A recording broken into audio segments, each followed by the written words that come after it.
അല്ലാഹു സുബ്ഹാനഹു വ തആല ഈ പ്രപഞ്ചത്തെ ഒന്ന് പഠന വിധേയമാക്കണം എന്നാണ് നമ്മോട് പറയുന്നത്.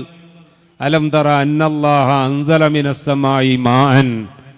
ഈ മഴ വർഷിപ്പിക്കുന്നതിനെ സംബന്ധിച്ച്, ആ മഴ വർഷിച്ചുകൊണ്ട് ഇവിടെ ഒരുപാട് തോടുകളും നദികളും ജലസ്രോതസ്സുകളും ഒക്കെ ഉണ്ടാകുന്നതിനെ സംബന്ധിച്ച് ഇതിനെപ്പറ്റിയൊക്കെ ഗവേഷണ പഠനം നടത്തണം എന്ന് പറഞ്ഞുകൊണ്ട് പരിശുദ്ധ ഖുർആൻ പറയുകയാണ്, ഫഅഖ്റജ്നാ ബിഹി സമറാത്തിൻ മുഖ്തലിഫൻ അൽവാനുഹ.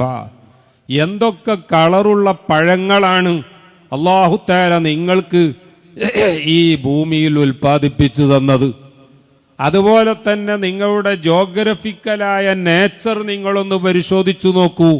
വമിനൽ ജിബാലി ജുദദുൻ ബീദുൻ വഹുംറുൻ മുഖ്തലിഫുൻ അൽവാനുഹ വഗറാബീബു സൂദ്.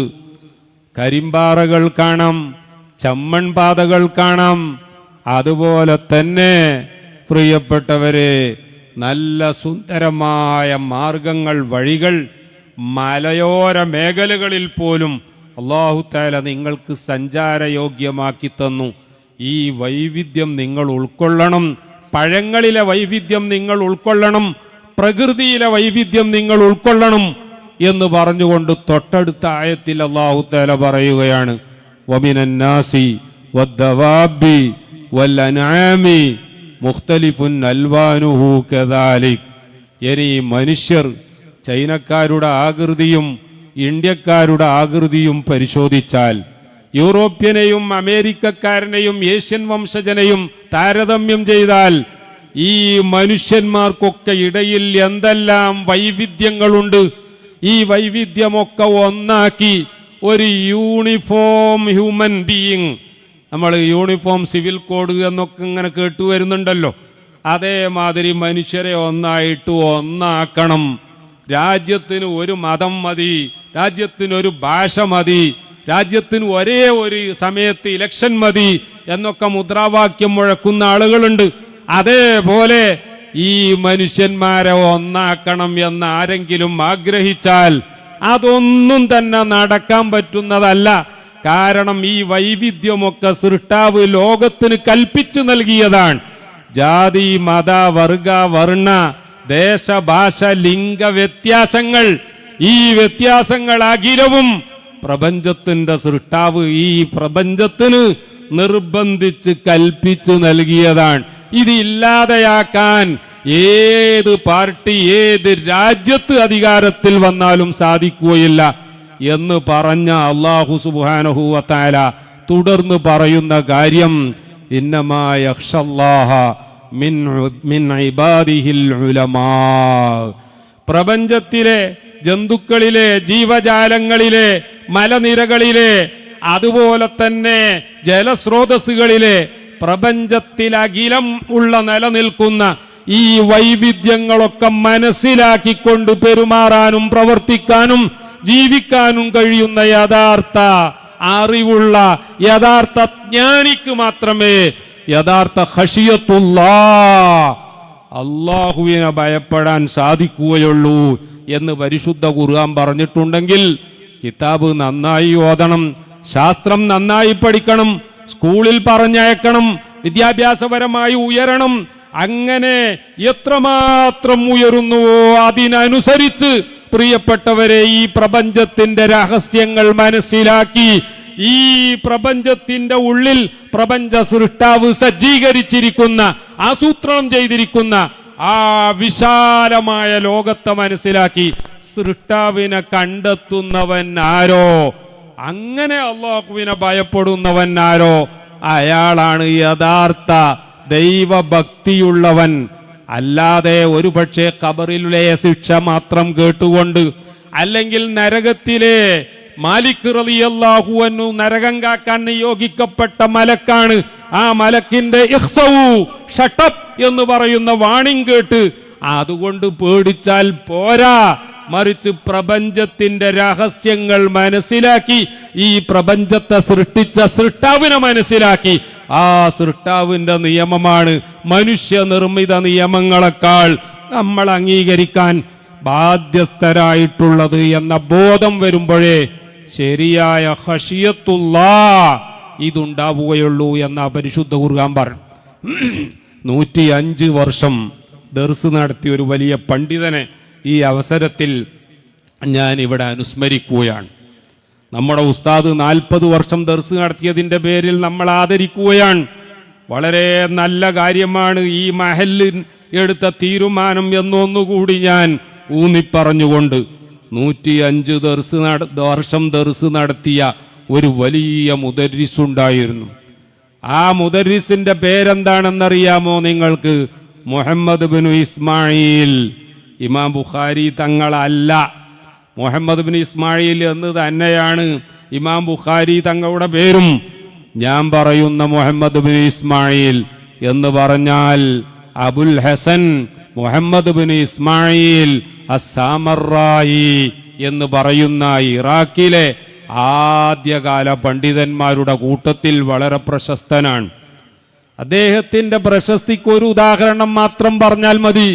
ബഹുമാനപ്പെട്ട ഇബ്രാഹിമുൻ ഖവ്വാസ് അദ്ദേഹം തൗബ ചെയ്ത് ഈ സുഹുദിന്റെ മേഖലയിലേക്ക് എത്തിയത് ഈ പറയപ്പെട്ട മുഹമ്മദ് ബിൻ ഇസ്മായിൽ എന്ന് പറയുന്ന സാമറായിയുടെ ദർസിൽ പഠിച്ചതിന് ശേഷമാണ് എന്ന് ചരിത്രം രേഖപ്പെടുത്തുകയാണ്. ശിബിലിയായി ഉയർന്നത് ഇദ്ദേഹത്തിന്റെ മുതഅല്ലിമായതിനു ശേഷമാണ് എന്ന് ചരിത്രകാരന്മാർ രേഖപ്പെടുത്തുകയാണ്.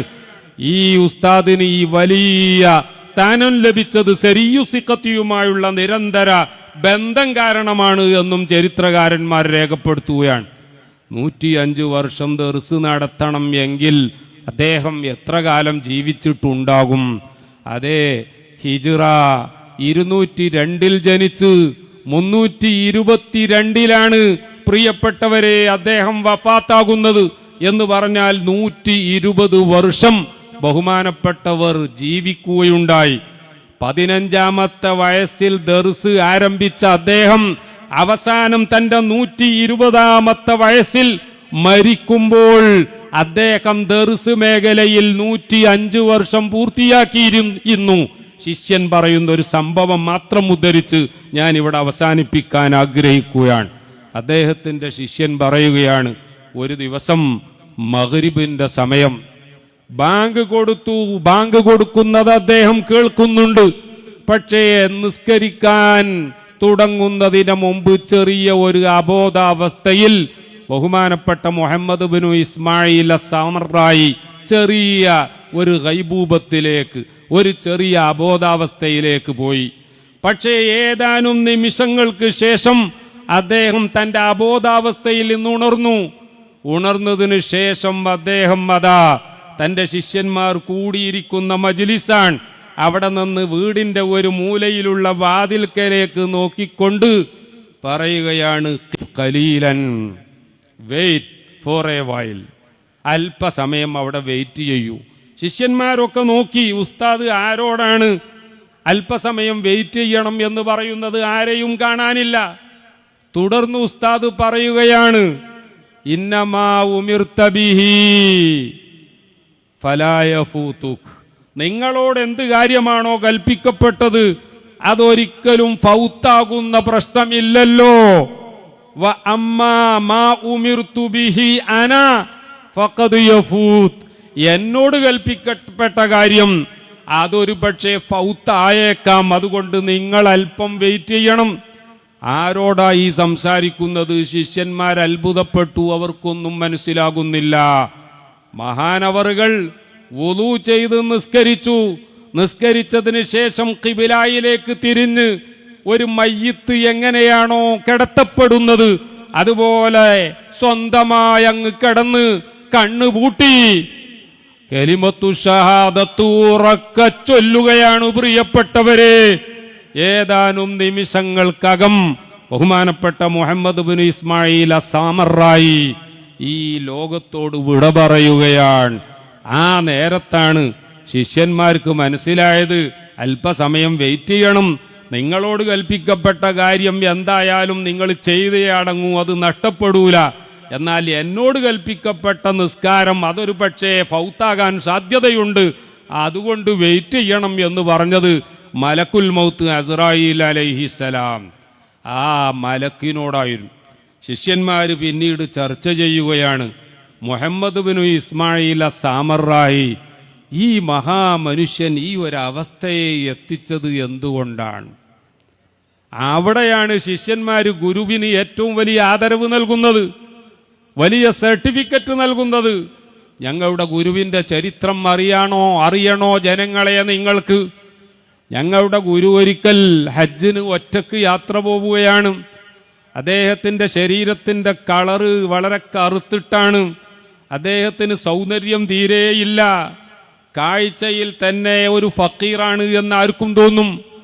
യാത്ര ചെയ്യുകയാണ് ഹജ്ജിന് വേണ്ടി. ആ സമയത്ത് ഒരു മുതലാളി, ഒരു ബിസിനസ്സുകാരൻ ഒറ്റയ്ക്ക് യാത്ര ചെയ്യുന്ന ഈ മനുഷ്യനെ കണ്ടപ്പോൾ തെറ്റിദ്ധരിച്ചു, ഇദ്ദേഹം ഏതോ യജമാനനിൽ നിന്ന് ഓടിപ്പോകുന്ന അടിമയാണ്.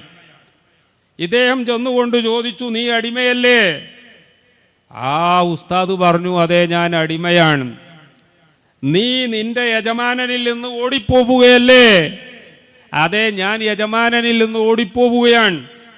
ഈ പറഞ്ഞത് കളവായിരുന്നില്ല. നമ്മളെല്ലാവരും അള്ളാഹുവിൻ്റെ അടിമകളാണ്, തർക്കമില്ല. അദ്ദേഹം മറുപടി പറഞ്ഞത് ആ അർത്ഥത്തിലാണ്. ശരിയാണ്, നമ്മൾ അല്ലാഹു തആലയുടെ വിധിവിലക്കുകൾ അനുസരിക്കാതെ അവൻ്റെ കൽപ്പനകളിൽ നിന്ന് എപ്പോഴും ഓടിപ്പോകുന്നവരാണ് എന്ന അർത്ഥത്തിലാണ്. യജമാനനിൽ നിന്ന് ഓടിപ്പോവുകയല്ലേ എന്ന് ചോദിച്ചപ്പോൾ അതേ എന്ന് പറഞ്ഞത്. ആ സമയത്ത് ഈ മുതലാളി പറഞ്ഞു, എന്നാൽ ഇന്നു മുതൽ നീ എൻ്റെ അടിമയാണ്. ആ മനുഷ്യൻ പറഞ്ഞു, ഓക്കെ, എനിക്കൊരു വിസമ്മതവുമില്ല. ഇദ്ദേഹത്തിൻ്റെ കൂടെ പോയി. ആ മുതലാളി അദ്ദേഹത്തോട് ഒരുപാട് പണികൾ ഒന്നിന് പിറകെ ഒന്നായി കൽപ്പിച്ചു. കൽപ്പിക്കപ്പെടുന്ന പണികളൊക്കെ വളരെ കൃത്യമായി എന്ന് മാത്രമല്ല, മുതലാളിയുടെ 10 കാലത്തെ അനുഭവത്തിൽ അതുവരെ താൻ ജോലി ചെയ്യാൻ വേണ്ടി ആവശ്യപ്പെട്ടിരുന്ന ഒരു തൊഴിലാളിയും അത്ര വൃത്തിയിൽ ജോലി ചെയ്യാറുണ്ടായിരുന്നില്ല. വളരെ മികച്ച രീതിയിൽ പ്രവർത്തിച്ചപ്പോൾ ഈ അടിമയാണെന്ന് തെറ്റിദ്ധരിച്ച മനുഷ്യനെ മുതലാളി ഖൈർ എന്ന് വിളിക്കാൻ തുടങ്ങി. അവസാനം മുതലാളിക്ക് വലിയ ഒരു നെയ്ത്ത് കേന്ദ്രമുണ്ട്. ആ നെയ്ത്ത് കേന്ദ്രത്തിൽ കൊണ്ടുപോയി നന്നായി വസ്ത്രങ്ങൾ നെയ്തെടുക്കണം എന്നുള്ള ഡ്യൂട്ടി കൊടുത്തു.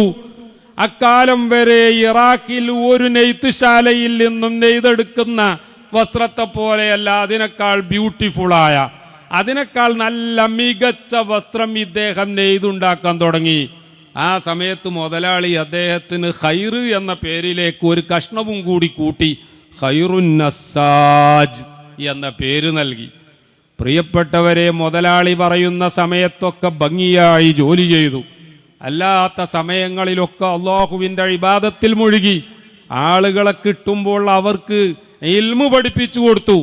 ഈ രീതിയിൽ ആരോടും തർക്കിക്കാതെ, ആരോടും ശണ്ട കൂടാൻ പോകാതെ, എല്ലാവരോടും നല്ല സ്നേഹത്തിൽ കഴിഞ്ഞ ഉസ്താദായിരുന്നു ഞങ്ങളുടെ ഉസ്താദ്. അക്കാരണത്താലാണ് മരണത്തിന്റെ സമയമായപ്പോൾ അസ്രായീലിനെ നോക്കിക്കൊണ്ട്, അല്പം വെയിറ്റ് ചെയ്യൂ, എനിക്ക് നിസ്കരിക്കാനുണ്ട്, എൻ്റെ നിസ്കാരം ഖളാ ആകാൻ സാധ്യതയുണ്ട്, നിങ്ങളെ ഏൽപ്പിക്കപ്പെട്ടത് എൻ്റെ റൂഹ് പിടിക്കാനാണ്, അതെന്തായാലും നിങ്ങൾക്ക് മിസ്സാവുകയില്ലല്ലോ എന്ന് പറഞ്ഞ് തൻ്റെ മഗ്രിബ് നിസ്കാരം നിർവഹിച്ച് ആ മരിക്കാൻ വേണ്ടി സർവസന്നദ്ധതയോടുകൂടി കിടന്ന് ലാ ഇലാഹ ഇല്ലല്ലാഹ്. പ്രിയപ്പെട്ടവരെ, ഇതാണ് യഥാർത്ഥ ആലിമീങ്ങളുടെ സ്വഭാവം. ഞാൻ ആദ്യം ഓതിവെച്ച ആയത്തിന്റെ അവസാനം ഇന്നമാ യഖ്ഷല്ലാഹ മിൻ ഇബാദിഹിൽ ഉലമാ. പക്ഷേ വളരെ ഖേദകരമെന്ന് പറയട്ടെ, പണ്ഡിതന്മാർ രാഷ്ട്രീയക്കാർക്ക് വഴിപ്പെടുകയും ദീനീ കാര്യങ്ങൾ പറയാൻ ഭയപ്പെടുകയും ചെയ്യുന്നതോ, അതല്ലെങ്കിൽ ദീനീ കാര്യങ്ങൾ രാഷ്ട്രീയക്കാർക്ക് ഒപ്പിച്ചു പറഞ്ഞുകൊണ്ട് മതത്തിന്റെ ശാസനകളെ കാറ്റിൽ പറത്തുന്നതോ ആയ അവസ്ഥ ലോകത്തെല്ലായിടത്തും കണ്ടുവരുന്നതാണ്.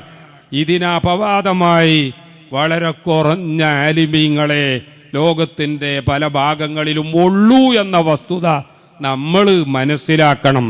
നമ്മുടെ ദർസിലൂടെ നമുക്ക് സുന്നത്തിയമായത്ത് ശരിയായ രീതിയിൽ പറയുകയും പഠിപ്പിക്കുകയും സ്വന്തം ജീവിതത്തിൽ പകർത്തുകയും ചെയ്യുന്ന നല്ല ആലിമീങ്ങളെ വളർത്തിയെടുക്കണം. ബഹുമാനപ്പെട്ട ഉസ്താദ് അവറുകളുടെ ഈ 4 പതിറ്റാണ്ട് നീണ്ട ഈ വൈജ്ഞാനിക യാത്ര ഞാൻ ആദ്യം ഓതിവെച്ച ആ പദ്യത്തിന്റെ അവസാനത്തെ വരിയിൽ പറയുന്നത് പോലെ ഫഫുസ് ബിഇൽമിൻ തഈശ് ഹയ്യൻ ബിഹി അബദാ. നീ ശരിയായ ഇൽമനുസരിച്ച് ജീവിച്ചോ, നീ ഇൽമു പഠിച്ച് ഇൽമനുസരിച്ച് അമൽ ചെയ്തു, നിന്റെ ജീവിതം ആ ഇൽമിലാണോ? മറ്റുള്ളവർക്ക് പല താല്പര്യങ്ങളും ഉണ്ടാകാം, നിന്റെ അടുത്തേക്ക് പ്രലോഭനങ്ങൾ പലതും വരാം, പല പ്രകോപനങ്ങളും ഉണ്ടാകാം. നിങ്ങൾക്ക് സൂറത്തുൽ മുനാഫിഖൂനയിൽ കേട്ടിട്ടില്ലേ പ്രിയപ്പെട്ടവരെ, ലാ തുൻഫിഖൂ അലാ മൻ ഇൻദ റസൂലില്ലാ, ദർസിലെ മുതഅല്ലിമീങ്ങൾക്ക് ഭക്ഷണം കൊടുക്കരുത്, ദർസ് പൂട്ടിക്കണം, മുദരിസിനെ പുറത്താക്കണം എന്ന് പറഞ്ഞവർ ഉണ്ടായിരുന്നു എന്നത് സൂറത്തുൽ മുനാഫിഖൂനയിലൂടെ നമ്മെ പഠിപ്പിക്കുന്നില്ലേ ഖുർആൻ?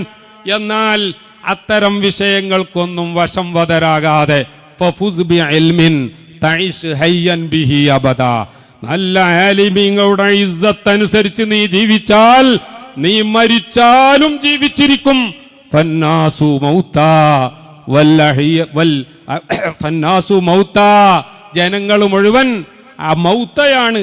അതേ സമയം ആലിമ് മാത്രമേ ഹയാത്തായി ശരിയായ ജീവനുള്ള ആളുകളുള്ളൂ എന്ന് ബഹുമാനപ്പെട്ട അലി ഇബ്നു അബീ ത്വാലിബ് റളിയല്ലാഹു അൻഹുവിന്റെ വാക്കുകൾ അവസാനമായി ഉദ്ധരിച്ചുകൊണ്ട് അല്ലാഹു സുബ്ഹാനഹു വ തആല ഉഖ്റവിയായ ആലിമീങ്ങളെ കൂട്ടത്തിൽ നമ്മുടെ മുഴുവൻ ആലിമീങ്ങളെ ഉൾപ്പെടുത്തി തരുമാറാവട്ടെ. ആ ഉഖ്റവിയായ ആലിമീങ്ങളെ വളർത്തിക്കൊണ്ടുവരാൻ, നമ്മുടെ ദർസുകളെ പരിപോഷിപ്പിക്കാൻ ഈ കളരാന്തിരി മഹല്ല് നടത്തുന്ന ശ്രമങ്ങളിൽ അല്ലാഹു തആല ബർക്കത്ത് ചെയ്യുമാറാവട്ടെ. മറ്റുള്ള മഹല്ലുകാർക്കും അതേപോലെ ആലിമീങ്ങളെ വളർത്തിയെടുത്ത് ദീനിനെ ഖിയാമത്ത് നാൾ വരെ നിലനിർത്തുന്നതിൽ വളരെ നല്ല റോള്, അവരുടേതായ കോൺട്രിബ്യൂഷൻ, അവരുടേതായ എല്ലാവിധ സംഭാവനകളും അർപ്പിക്കാൻ തൗഫീഖ് നൽകുമാറാവട്ടെ എന്ന് ദുആ ചെയ്തുകൊണ്ട് ബഹുമാനപ്പെട്ട ഉസ്താദ് അവർക്ക് അല്ലാഹു തആല ദീർഘായുസ്സും ആഫിയത്തും നൽകുമാറാവട്ടെ. നമ്മുടെ മുഴുവൻ ഉസ്താദുമാർ, ആലിമീങ്ങൾ, സുന്നത്തി ജമാഅത്തിന്റെ നേതാക്കൾ, നമ്മുടെ പ്രവർത്തകർ എല്ലാവർക്കും സുന്നത്തി ജമാഅത്തിന് വേണ്ടി പ്രവർത്തിക്കാൻ ആഫിയത്തും ദീർഘായുസ്സും തൗഫീഖും നൽകി അനുഗ്രഹിക്കുമാറാവട്ടെ എന്ന് ദുആ ചെയ്തുകൊണ്ട് അവസാനം നമ്മെ എല്ലാവരെയും ഹബീബായ റസൂലുള്ളാഹി സ്വല്ലല്ലാഹു അലൈഹി വസല്ലമ തങ്ങളെ കൂടെ ജന്നാത്തുൽ ഫിർദൗസിൽ ഒരുമിച്ചൂടാനുള്ള ഭാഗ്യം ലഭിക്കുന്ന മുഅ്മിനീങ്ങളിൽ ഉൾപ്പെടുത്തുമാറാവട്ടെ എന്ന ദുആയോടുകൂടി അവസരം നൽകിയതിന്, ക്ഷണിച്ചതിനൊക്കെ നന്ദി രേഖപ്പെടുത്തി. അസ്സലാമു അലൈക്കും വറഹ്മത്തുള്ളാഹി വബറകാതുഹു.